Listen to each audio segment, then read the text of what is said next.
చంద్రబాబు నాయుడు గారి ప్రభుత్వం పూర్తిగా అభద్రతాభావంతో అపనమ్మకంతో ప్రయాణం సాగిస్తోందన్నది చాలా స్పష్టంగా కనపడుతోంది. తన నీడను కూడా చూసి నమ్మలేని పరిస్థితుల్లో తెలుగుదేశం పార్టీ నాయకత్వం ఉంది అన్నది కూడా క్లియర్ గా అర్థమవుతుంది. అట్ ది సేమ్ టైం తప్పులు చేస్తూ కూడా, చేయకూడని పనులు చేస్తూ కూడా, తమకు అధికారం హక్కు లేకపోయినా సరే ఆ పనులన్నీ చేస్తూ కూడా వాటిని గొప్పగా ఎలా ప్రచారం చేసుకోవాలో కూడా తెలుగుదేశం పార్టీ నుంచి నేర్చుకోవచ్చు. ఏబిఎన్ ఆంధ్రజ్యోతి టీవీ ఛానల్లో ప్రసారమైన కథనం ఇది. ఈ కథనం సారాంశం ఏంటంటే, కీలకమైన సమాచారం లీక్ అవుతోంది. ఈ సమాచారం లీక్ అవడం కూడా ఎక్కడెక్కడ నుంటో తెలుసా? సచివాలయం నుండి, రాష్ట్ర సచివాలయం నుంచి లీక్ అవుతోంది. ముఖ్యమంత్రి కార్యాలయం, ముఖ్యమంత్రి ఫేస్ నుంచి కూడా లీక్ అవుతోంది. అంతటితో ఆగలేదు, తెలుగుదేశం పార్టీ కేంద్ర కార్యాలయం నుంచి కూడా సమాచారం లీక్ అవుతోంది. ఇదంతా వైసీపీ పెద్దలకు వెళ్ళిపోతోంది. ఇదివరకు వైసీపీ హయాంలో ఎప్పుడు కూడా ఇలా సమాచారం లీక్ అయిందే లేదు, అంత సీక్రెట్ గా ఉండేది. ఇప్పుడు మాత్రం ఏది కూడా ఉండడం లేదు, అన్ని వెళ్ళిపోతున్నాయి అని ఒక అంశాన్ని ప్రస్తావించారు. దీన్ని బట్టి బాగా నిశ్చితంగా గమనిస్తే అర్థమవుతున్నది ఏంటి? ఇప్పుడు సాధారణంగా ప్రజలకు మంచి చేసే నిర్ణయాలు చాలా ఫెయిర్ గా, పద్ధతిగా, పారదర్శకంగా ఏ నిర్ణయాలైనా తీసుకునే ఆలోచన ప్రభుత్వ పెద్దలకు ఉంటే, ఒకవేళ అలాంటి లీక్ అయినా సరే ఏం నష్టం ఏం లేదు, ఇంకా పేరు వస్తుంది. ఓహో, ఇలాంటి మంచి నిర్ణయం తీసుకోబోతున్నారా చంద్రబాబు నాయుడు గారు అని.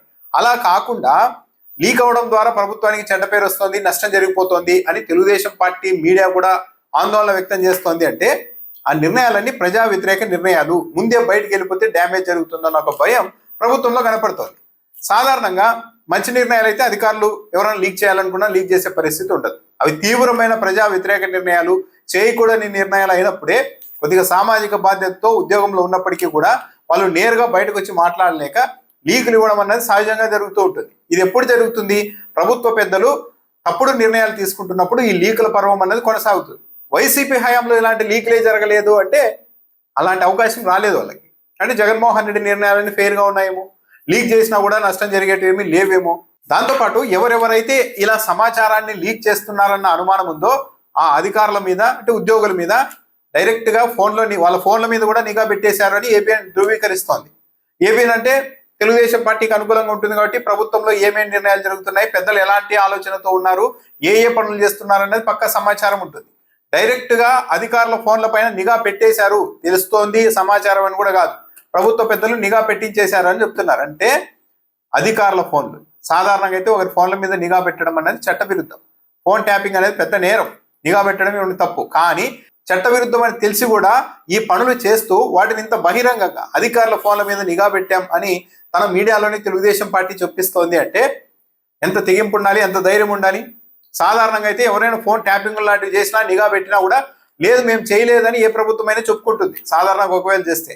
కానీ ఇక్కడ మాత్రం ఇంత బహిరంగంగా అధికారుల ఫోన్ల మీద నిఘా పెట్టేశారు అని తెలుగుదేశం పార్టీ మీడియానే చెప్తోందంటే మమ్మల్ని ఎవరు ఏమీ చేయలేరనే కదా అర్థం. మరో కీలకమైన అంశం ఏంటంటే, ఇలా వ్యవహరిస్తున్నారు నిబంధనలకు వ్యతిరేకంగా అనే ఒక ఉద్యోగిని సస్పెండ్ చేశారు. అతన్ని ఏకంగా డిస్మిస్ చేయాలి సర్వీస్ నుంచి అన్న ఒక ఫైల్ కూడా పెట్టారు. కానీ 6 నెలల పాటు అధికారులు తొక్కిపెట్టారు.